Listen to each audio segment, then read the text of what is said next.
Hello everyone, welcome to my class. Today we will start the new topic in module 9 and this topic is vibration curve. This is a relatively new concept, but before moving ahead let us revise what we started in the last class. In the last class we started with Fresnel diffraction, wherein we try to find the disturbance at point of observation P due to a point source. To do this, what we did is that we considered a spherical wavefront of radius rho, and then the point of observation P, which is at a distance rho plus r naught.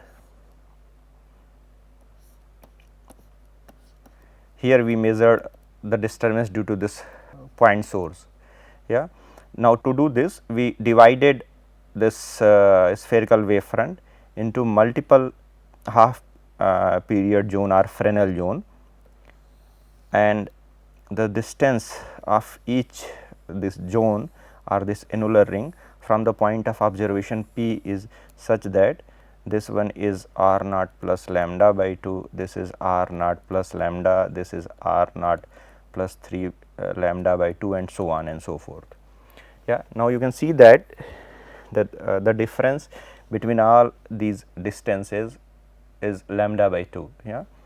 The consecutive distances are the adjacent distances are differ by lambda by 2, and these annular rings are created by assuming a bigger sphere which is centered at P, and these distances which are r naught plus lambda by 2, r naught plus lambda, r naught plus 3 lambda by 2, these are the radii of this sphere which is centered at point P, and this is how we created all these annular rings.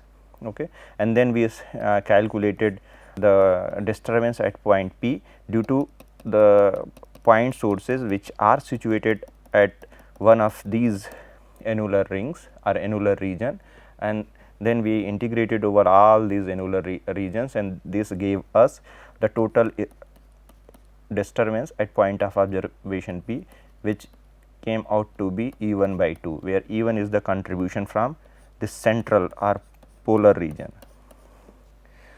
Okay, with this we will now study about, or we will talk about vibration curve.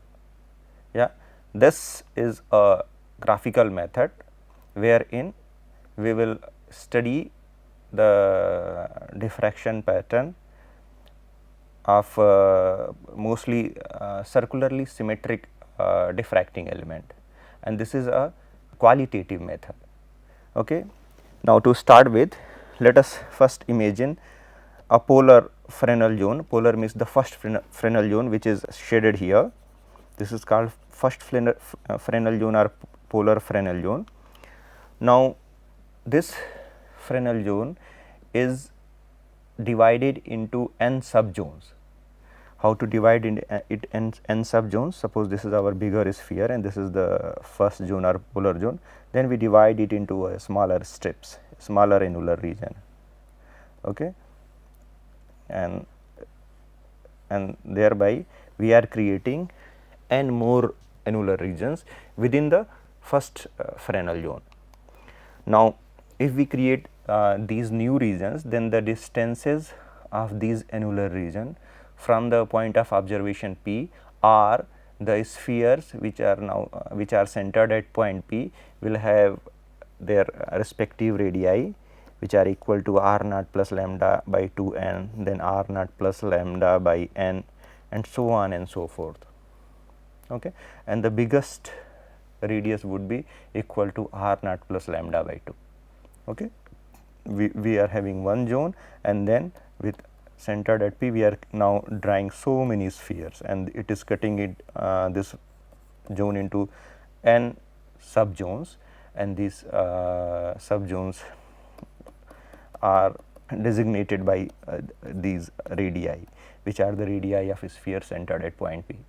Now, each subzone contribute to the disturbance at P, because now each subzone will have lot many point sources, and these point sources will emit some field which will reach at P, and then the resultant would be calculated at point of observation P.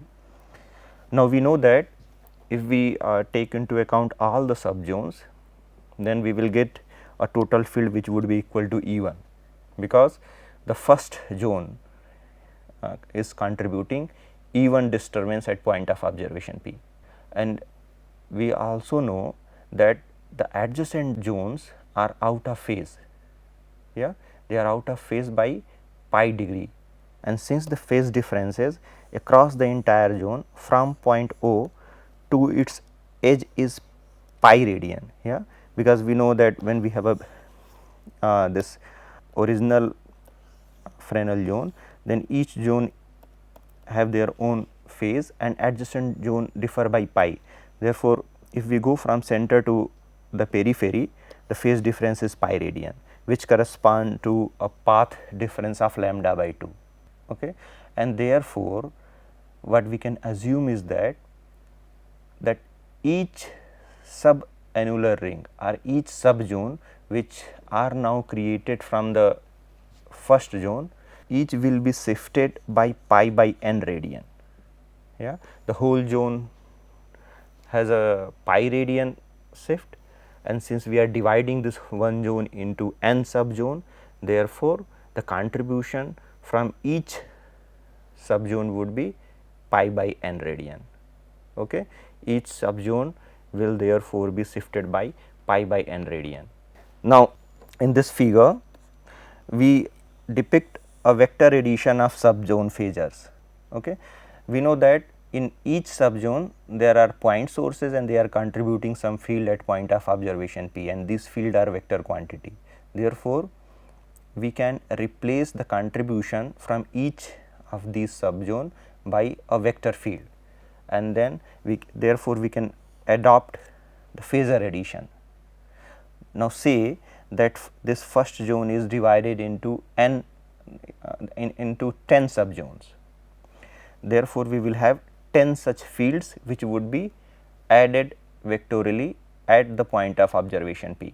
Now, you can see that in this figure we start with some point OS, and then the contribution from the first subzone is depicted by this arrow, the next contribution is this arrow, the next comes like this, and this way we reach at this point. Okay. Here we added all the 10 electric field vectors which owes their origin in 10 different subzones.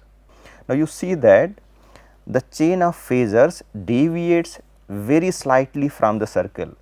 Okay. This is the circle, and you see that the vector addition give us a curve which is almost looking like a circle, but there is a slight deviation. Okay. And this deviation owes its origin in obliquity factor, because we know that obliquity factor is a theta dependent parameter. The obliquity factor k theta is equal to 1 plus cos theta by 2. Okay. Now, as we move up, as we go into a higher subzone, the angle theta will increase, and with increase of theta, the k theta will go down. Therefore, the contribution from successive higher number of subzones will reduce down. Therefore, as you go up in subzone number, the deviation from the circle will increase. Here you see the deviation is smaller, while the deviation is larger here, and even larger here at this point. And when the number of subzones is increased to infinity, here we assume that the number of the subzones is 10, and therefore, you are seeing some discreteness here. But if the number of subzone is increased to infinity, the polygon of vector blends into a segment of a smooth spiral.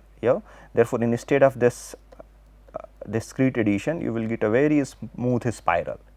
Okay. And this spiral we name it as vibration curve. Okay. And since it is a graphical, therefore, this method is called graphical method. And this spiral is called vibration curve, which represents the resultant field or the field variation at a point of observation P due to different zones and subzones. Okay. Now, we can now derive a few points from this analysis, and these points are listed here. The first point is that for each additional Fresnel zone, the vibration curve swings through 1/2 turn and a phase of pi as it spirals inward. Okay. This point can be understood here in this figure. The first subzone is out of phase with respect to the second subzone, and if you move from the center to the periphery of the first zone, okay, first zone is this zone here. We are talking now about this zone, and this is our second zone. Now, here the phase is pi, and here this there would be again a pi phase difference, therefore, phase would be 2 pi. Okay. Now, this is our horizontal axis, and with respect to this axis we measure angle. Now, you see that we divided the first Fresnel zone in n subzone, and then we added all the contribution, and then ultimately we reached to this point. This is our ultimate point, which we reached after adding all subzones in first Fresnel zone, and this is what is said here, and this phase is pi. This means that everything is following properly. Now, if we go to next Fresnel zone, the next Fresnel zone is this edge of the next Fresnel zone is again phase shifted by pi degree. It means if we go from here to here, the phase difference would be pi, but if we go from center to here, that phase difference would be 2 pi. Yeah, from center to this extremity, phase difference is 2 pi, but from the edge of first Fresnel zone to the edge of second Fresnel zone, the phase difference is pi. Therefore, if we create a vibration curve for the second Fresnel zone, then we will again get a spiral, and it will come to almost the original position. Now, you see that if you include the second Fresnel zone, this curve completes full circle. Okay. It means the rotation is by 360 degree. Okay. And therefore, if from center, the overall deviation is 2 pi. But if you compare it with respect to the edge of first Fresnel zone, then you again see there is a pi phase shift. Okay. Now, you see that the vibration curve due to the second Fresnel zone, it is not touching the OS point, the point where from the first vibration curve started. Why? Because again the obliquity factor is reducing the contributions from the higher order zones. As we increase theta, the contribution reduces. Yeah, the contribution from successive zones reduces, and this is why there is a difference here. Yeah, you see a gap here at this point. Okay. Now, the second point is that the radius of each zone is proportional to the square root of its numerical designation. It means the radius of mth vibration curve would be proportional to square root of m. I will derive it at the end of today's lecture, but for now assume that this is true. Okay. It says that for the first Fresnel zone, its radius would be r1 would be square root of 1. For the second, r2 would be square root of 2. For the 100th, rm would be square root of 100, which would be equal to 10. Okay. Here it would be equal to 1, here it would be equal to 1.414. Okay. It means that as you increase, as you move up with the zone number, these curves will shrink, they will come closer and closer as you increase m, or as you increase the zone number. Okay. Therefore, initially the angle theta increases rapidly, and thereafter it gradually slows down as m becomes larger, which is very much obvious. Okay, because of this relation. Okay, this is not a linear relation, it is a parabolic relation. Now, the fourth point is accordingly k theta decreases rapidly only for first few zones. Okay. For first few zones, k theta decreases rapidly, but if we go to the higher order zones, then the reduction in k theta is smaller, the rate gets slowed down. And the last point is that as the spiral circulates around with increasing m, it becomes tighter and tighter, and this is what I said a minute before, deviating from a circle by a smaller amount for each revolution. Okay. If you increase m, the circulations become tighter. Yeah, initially it started from here and then it goes like this, and then you see a denser vibration curve here around the center. Yeah, and the one point which is to be noted is that the deviation from the ideal circle becomes less if you go higher in m. Okay, they would be, the variation would be more close to a circle. Yeah, they would be almost mimicking a circular pattern. Now, with this introduction, let us see how do this vibration curve look like, and this is a schematic diagram which shows the features of vibration curve. You see here that OS is a point, and OS is nothing but it corresponds to point O, which we considered at the center of the first Fresnel zone. Okay. O is the center of first Fresnel zone, P is the point of observation, and R naught is the separation between O and P. And this is the spherical wavefront which is generated from point source S. Okay. Now, if you extend the line joining O and P, then it will come out of this sphere from point O prime. Okay. Do make it a point. Point O prime is sitting exactly behind point O. Okay. The O and O prime are on the same diagonal. Yeah, they are diagonally opposite points. Now, the O corresponds to OS in the vibration curve. Okay. Similarly, O prime corresponds to OS prime. O prime correspond to OS prime, and O correspond to OS in vibration curve. The first zone is this outer line, outer curve, okay, and the phase is pi. The second zone is this. Okay. Now, ZS1, this point on the first Fresnel zone, the extremity here where the first vibration curve ends, this is sitting here. The Z1 on the Fresnel zone correspond to ZS1 here. Okay. Similarly, point Z2 correspond to ZS2 here, and so on and so forth. Now, if there is no obstruction, in the last lecture we calculated that a point source will contribute a total field which would be equal to E1 by 2 at the point of observation P.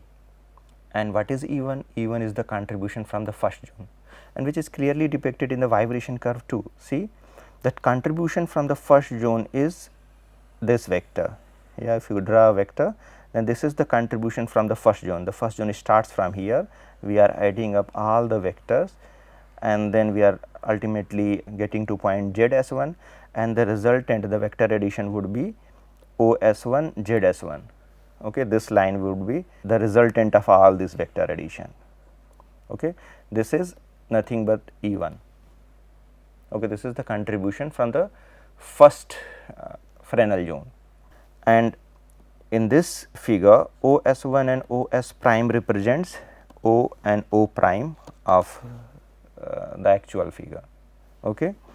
Now, if you keep drawing the zones, then the last zone, say mth zone, is covering O prime point. O prime would be center of the last zone, say the last zone is mth zone.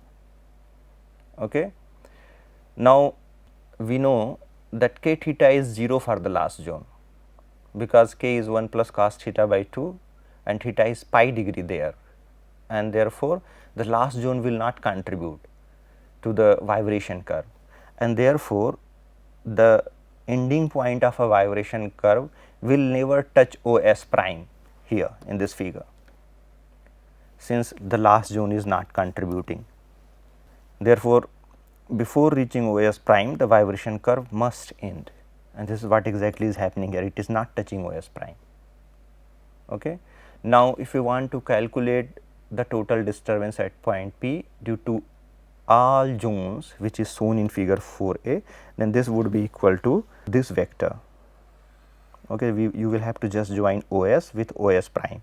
This vector is the resultant due to the point source situated at some the point source situated at certain distance from point P. And now you can see from this figure that this blue vector is just half of the red vector. What I mean to say is that OS prime is equal to OS ZS1 by 2, which is nothing. It means the resultant, which is OS prime, the resultant would be OZS1 by 2, and OZS1 is E1, yeah, the field, the contribution from the first zone by 2, and this is what we derived in our last class. You can see now there is one-to-one correspondence. Yeah, for deriving this we had to resort to a very complex mathematics which involves lot many terms, and now using this graphical method you can clearly see that you can predict the resultant field at a point of observation P just by looking at these figures. Okay. Now, the two important points which can be derived through this analysis are listed here. The amplitude OS prime is just one half the contribution from the first zone, which is very much clear and well explained, and OS prime has a phase of 90 degree with respect to the wave arriving at P from O, which is also clear. Yeah, this is 90 degree. Okay. But in the last class we saw that if you write the expression of disturbance at point of observation P due to a point source which is at a certain distance from P, then we get some amplitude and then sin omega t and some phase part. But if we do it using Fresnel's way, then we found that instead of getting sin theta, we were getting cos theta, cos into some phase term. And there we said that if we assume that the secondary wavelets are out of phase by 90 degree with respect to the primary one, then there is a one-to-one correspondence. But here too what you see is that the OS prime has a phase of 90 degree with respect to the wave arriving at P from O, and this 90 degree is here. And but this is not exactly the case when you do it directly. Yeah, and this is one of the shortcomings of the Fresnel formulation, that it introduces a phase shift of 90 degree between primary and secondary waves. Now, each points ZS1, ZS2, ZS3 and ZSM, which are shown here, these points is separated by half turn, okay, which is very much clear. Yeah, you have to just move one half turn here, you reach ZS1, then again move half turn here, you reach at to ZS2. Okay, keep rotating by half turn and you reach next ZS point, and there is also a phase shift of 90 degree between adjacent vibration curve. Okay. Now, the angle made by the tangent to the vibration curve at point OS and AS is beta here. Yeah, there is a point OS, and if you draw a tangent here, then this tangent will be directed in this direction, and say there is some point on the vibration curve and you draw a tangent at this point, then if you extend it back, then you see that these two tangents meet here and the angle between them is beta here. Okay. And this is the relative phase between any two disturbances at P. Okay. And which these disturbances are coming from 2 points on the wave front, say O and A. Or let us try to understand in a deeper way. Now, this is part of the spherical wave front which we considered here in this figure. Okay, I just picked this part and then put it in this here. Now, O is the point which is joining with P, and Z1 is at the periphery of the first Fresnel zone. Now, in this Fresnel zone we randomly pick a point A, okay, and with A chosen, the question is what would be the contribution of this shaded part at in the disturbance which is observed at point of observation P. The resultant contribution due to this shaded part at point of observation P. This is the question. Now, to answer this, first we will have to draw this point on the vibration curve and say A is mapped here. Okay. We just mapped this A on the vibration curve and A is mapped at this point, which is AS here. Okay. Once AS is mapped, then we draw tangent at AS and say the origin OS. Okay. If we want to measure things with respect to origin, then only we will have to consider origin. Okay. If there are some other points with respect to which we want to perform the measurement, then we can pick any other point on this vibration curve accordingly. Yeah, but the crux of the matter is that to calculate the relative phase difference between the two, we will have to draw tangent at those two chosen point, and once you draw the tangent, this tangent will meet somewhere, and from there you can calculate the angle between the two. Okay, and this angle will tell the relative phase between the 2 points. Okay, between any two disturbance which is reaching at point of observation P. In this case, the 2 points is OS and AS. Here we drew 2 tangents, and these tangents are crossing here, and here the angle is beta, and this beta tells the relative phase difference or the phase difference between point OS and point A. Okay. Now, if phase is known, what would be the magnitude of the disturbance which is observed at point of observation P? The resultant at P from whole region, this all shaded region, would be equal to this vector. Just join O and AS, and the length of this vector will give you the resultant contribution from this whole region.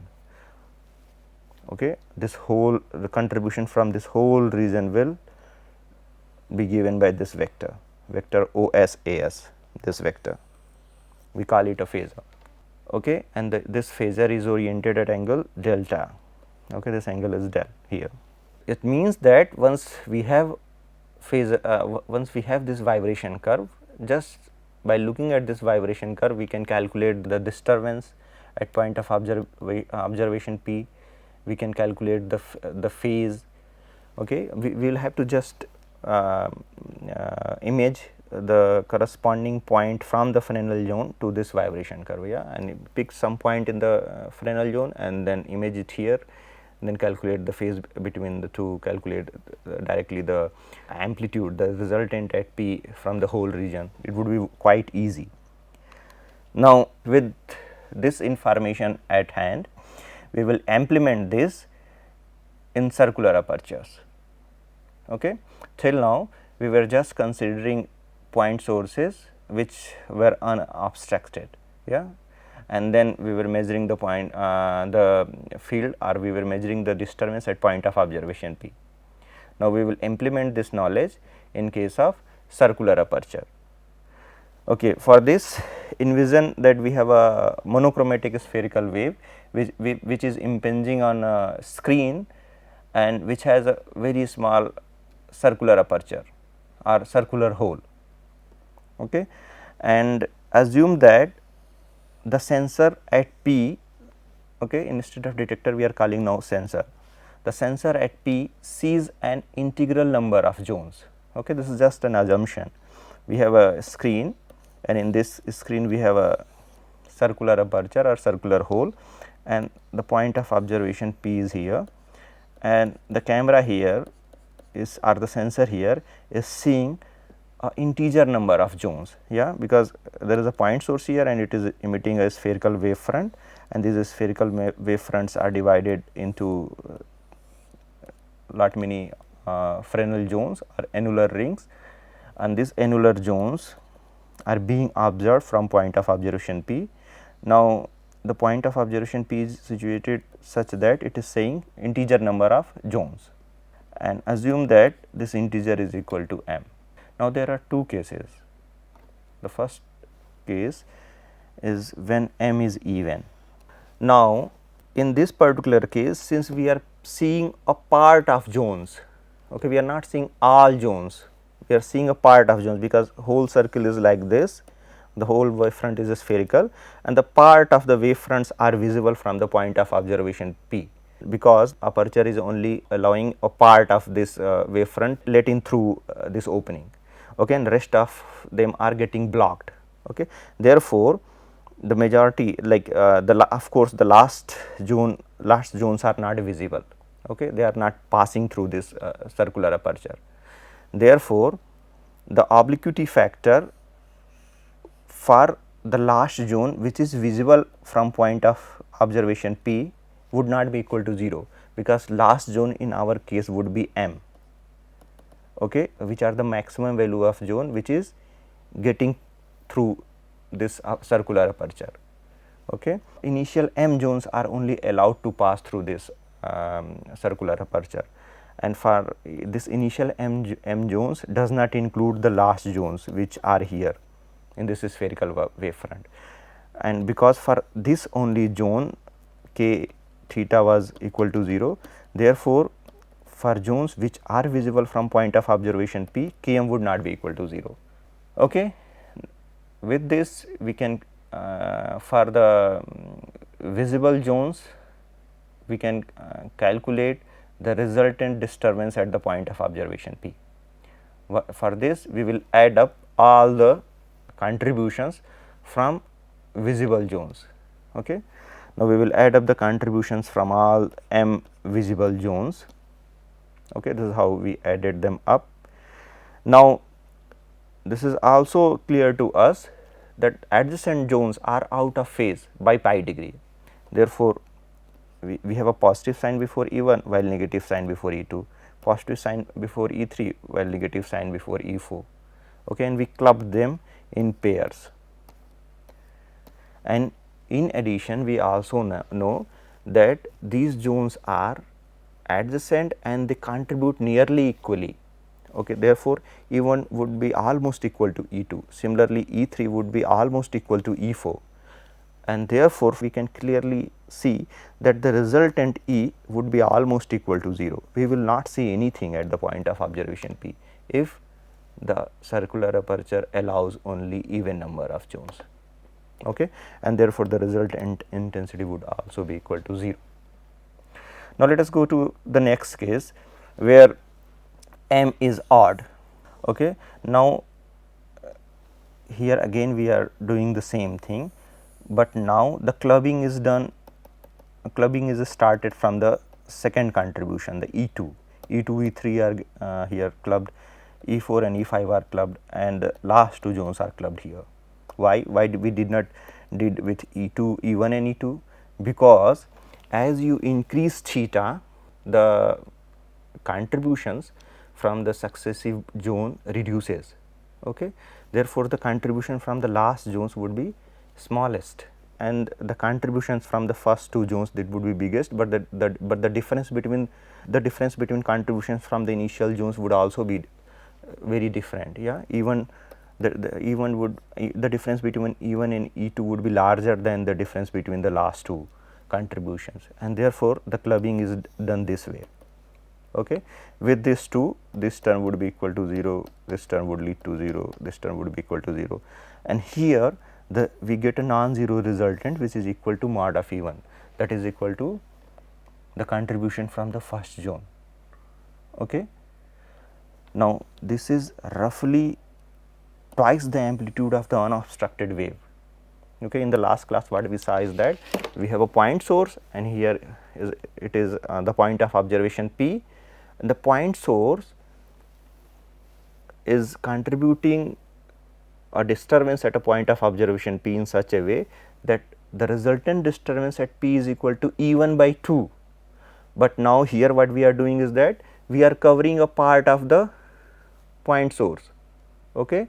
We are covering a part of the spherical wave front which is emitted from the point source, and now the resultant disturbance at point of observation P is increased, it became twice, and this is what is written here: by inserting a screen in the path of the wave, thereby blocking out most of the wave front. We have blocked most of the wave front and still we have increased the irradiance at p by a factor of 4, okay, because in earlier case, in case of unobstructed wave, the irradiance was E1 by 2 whole square, that is E1 square by 4, and here the irradiance is E1 square, mod of E1 square.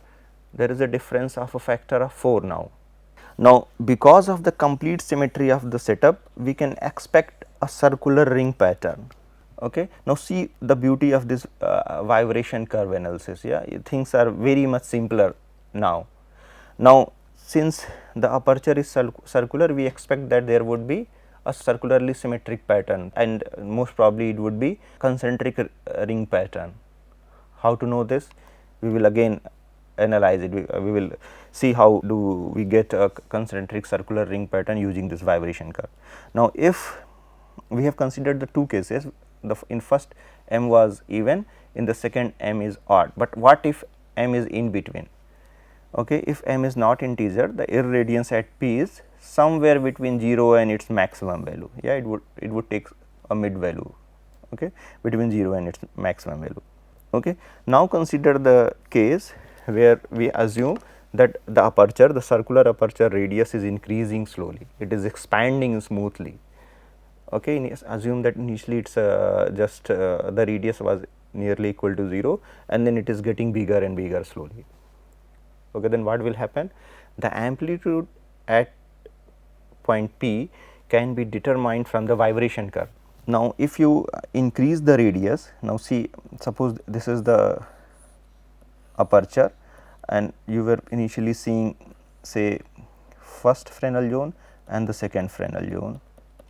Now, if you increase the radius, then this Fresnel zones will keep increasing, the number of visible Fresnel zone will keep increasing. Now, suppose you are just seeing the first Fresnel zone partially, then you will see some intensity. Okay. Now, if you see first Fresnel zone plus second Fresnel zone, then the intensity, the field of one will cancel the field of the other, and therefore, you will see 0. Okay, no intensity would be there on the point of observation P. Again increase it, the third Fresnel zone will now be in the field of view, again some intensity. Again increase it, fourth Fresnel zone, again 0 intensity. It means you, with the increase of the radius of this circular aperture, you will see several maxima and minima, and whose amplitude slowly will fade away. Okay. Now, this is what is shown here in figure 6a. Initially, when only first zone is visible partially, then you will have this resultant. If you keep opening the circular aperture, the resultant will increase. If full aperture is visible, then this would be the resultant, and if you keep increasing the radius, then it will, the circle, this arrow will rotate anti-clockwise. Okay. This arrow will rotate anti-clockwise in an anti-clockwise direction, and you will see that sometimes the magnitude of this arrow is large and sometimes it reduces down to almost 0, and then it again increases. Yeah, you will see something like this. Okay, this is the intensity pattern which you will observe if you slowly expand the circular aperture. Now, let us see what will happen if we not only move along the OP direction, along the axis, let us go in the lateral direction. Then what will happen? In the lateral direction, now initially we were at point P. Let us suppose that we are at point P and we are observing some fringes, and assume that zone 1 and zone 2 is visible as shown here in this picture. This is your aperture plane. Okay, this is the circular aperture, and within this aperture we are able to see zone number 1 and zone number 2. In this particular case, the contribution from zone 1 will cancel the contribution of zone 2 because they are out of phase. You will not see anything. Okay, at point of P. Now, if you go to point P1, okay, with this the light is coming from O1 and then it is going to point P1. Now, since we have shifted laterally in the transverse direction, then a part of this is zone 2 and this is zone 1. The part of zone 2 is now eclipsed, it is not visible, but a part of zone 3 is now visible from here. It means there would not be complete darkness due to partial hiding of zone 2 and partial opening of zone 3. We will not have perfect cancellation and we will see some intensity. Similarly, if you move to point P2, the zone 2 will be more behind this aperture and it would not be visible, and this is your zone 3 which will be here, and zone 4 will also start peaking in, and therefore, again there we will see some distribution which will evolve. Yeah, you will have minima and then more intense point. Okay, it means you will see a periodic variation in intensity if you transversely move in this direction. Okay, and this is symmetric. The same thing will appear if you move either in this direction or in this direction. Therefore, a circle is drawn. Whatever intensity is measured at point P3, it would be measured all along this circle. Similarly, with P2 too, you will see the intensity is all along this circle, the same intensity what is observed at P2. Similarly, with P1. Okay, it means that we will get a concentric ring pattern here. This type of pattern would be seen due to circular aperture. Okay, and now you can see that we can guess it very easily just by looking at the aperture and applying the knowledge of vibration curve. We can draw whole diffraction pattern here, okay, without touching any mathematics. Now, let us calculate the area of each zone. Okay. For this, we integrate equation number 8, which ds was the elementary area which we picked while analyzing the unobstructed point source. Okay. And if you integrate this ds over particular zone, say it is integration is from L minus 1 to L, then we get the area of this zone. This is the rough expression. Okay. The integration gives us the area of a particular zone, which is rho by rho plus r naught and pi r naught into lambda. Okay. The areas of the Fresnel zones are almost equal. Okay. They do increase very slightly as their radii increases, but they are roughly the same. Now, if the circular aperture has radius r, good approximation of the number of zones within it is simply equal to this. This is our circular aperture which has radius r, and we know from equation number 13 the area of a single Fresnel zone. Then once we know the area of aperture and area of a single Fresnel zone, then we can calculate the total number of Fresnel zone which will fill the area of this circular aperture. Okay, and this number is represented by NF and is given by this expression, these two expressions. Pi r square is the area of the circular aperture and A is the area of a single Fresnel zone. If you substitute for capital A, then you get equation number 31. Okay, and this says the total number of Fresnel zone which will approximately fall in the area of the circular aperture. Now, this quantity NF is referred as Fresnel number.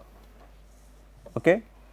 Now, what will happen if we increase both rho and r naught? Okay. If both rho and r naught increased to a point where only a small fraction of zone appear. Okay, small fraction of zone means within only single zone, the first zone, we are now able to see a little portion of it only.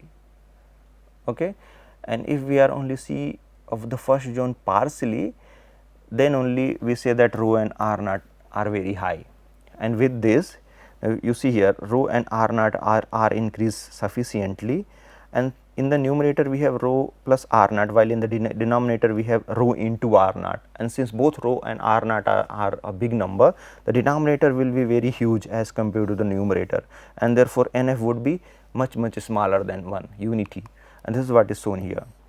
Okay. When both rho and r naught are increased to the point where only a small fraction of a zone appears in the aperture, then NF is much less than 1, and then we travel to the Fraunhofer regime, and there we see Fraunhofer diffraction pattern. Okay. This the value of NF decides whether we are in the Fresnel regime or in Fraunhofer regime. The condition from the Fraunhofer is that the Fresnel number NF must be much smaller than unity. Okay. Now, as P, the point of observation, moves in either direction along the central axis, that is, if you see this figure, if you P move along this axis, okay, the OP line, okay, the number of uncovered zones, whether increasing or decreasing, oscillates between odd and even integers, yeah, which is very much obvious. We have a aperture and then we are moving along this line. If we go close to this aperture, we will see more number of zones. If we are away from the aperture, we will see less number of zones. Okay. The number of zone will vary and it will oscillate between even and odd integer. Okay. When it is a even integer, the intensity or irradiance will go down. If it is odd integer, the irradiance will go up. It means that irradiance goes through a series of maxima and minima. It means we know what is exactly happening on the axis and we also know what is happening across the axis on the lateral or transverse direction. Okay. Now, clearly this does not occur in the Fraunhofer configuration, because in Fraunhofer configuration, if you move along the axis, the shape remains intact. It is the size of the pattern which changes. Okay. This we have realized. If you if it is your aperture, then the shape of the pattern, suppose this is the some shape of your pattern, this shape will increase if you move away from the diffracting element, and if this happens only when you are in the Fraunhofer regime. While in the Fresnel regime, you see that the maxima minima condition is varying along the axis. Okay. This is characteristic of Fresnel. Okay. And this does not occur in the Fraunhofer regime. Why this does not occur in the Fraunhofer regime? Because in the Fraunhofer regime, we say that screen and the diffracting element are, they are almost at infinity. Okay. And since the separation is very huge, then if you look into a circular aperture from the Fraunhofer region, then you will see only a small part of first Fresnel zone. You will barely see a very little part of the first Fresnel zone from that big distance. And since we are seeing only a small part of the first Fresnel zone, we will see only intensity which has certain distribution, but due to the divergence we see the increase in the size, but the shape remains intact. Okay. Now, with this, let us now move to the case where the circular aperture is illuminated with a plane wave. Instead of spherical wavefront, we are assuming the wavefront which is falling on the this circular aperture is plane. Okay. This happens in case when the separation between the point source and the diffracting element is huge. Okay. In this particular case, we can approximate the large radius spherical wavefront with a plane wavefront. Okay. Now, in this figure you see this is a circular aperture of radius Rm, and these are the wavefronts which are falling on this circular aperture. Okay. Now, here we derive an expression for the radius of mth zone. Okay, and we assume this radius is Rm. Now, from the figure, Rm would be equal to R naught plus m lambda by 2. Okay. Now, here we have different zones inside which are visible from point of observation P, and we know that zones are defined in such a way that Rm is equal to R naught plus integral multiple of lambda by 2. Now, since we are talking about mth zone, therefore, Rm in this particular case would be R naught plus m lambda by 2. Yeah, for mth zone, the integer value is m here. Okay. Once Rm is known and R naught is known, we can calculate capital Rm, which would be given by equation number 32, where we have used the Pythagoras theorem. Okay. Now, here in Rm can be expressed like this. Okay. Why Rm can be expressed like this? Here you just expand it, and then R naught square and R naught square from this expression will go away, and we will be left with equation number 33, the right hand side of equation number 33. Now, in this term, lambda is very small quantity, and therefore lambda would be lambda square would be even smaller, and therefore the second term on right hand side of equation number 33 can easily be neglected unless m is very huge. Okay. And therefore Rm square would be m R naught lambda, And from equation 34 we can clearly see that radii are proportional to the square root of integer.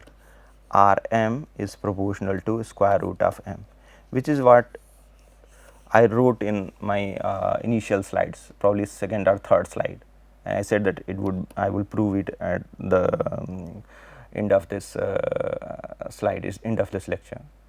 Yeah, and therefore it's proved. Yeah, it's very much clear that Rm would be proportional to square root of m, the number of zone where m is an integer. Yeah, with this I end my lecture. Thank you for joining me. See you in the next class.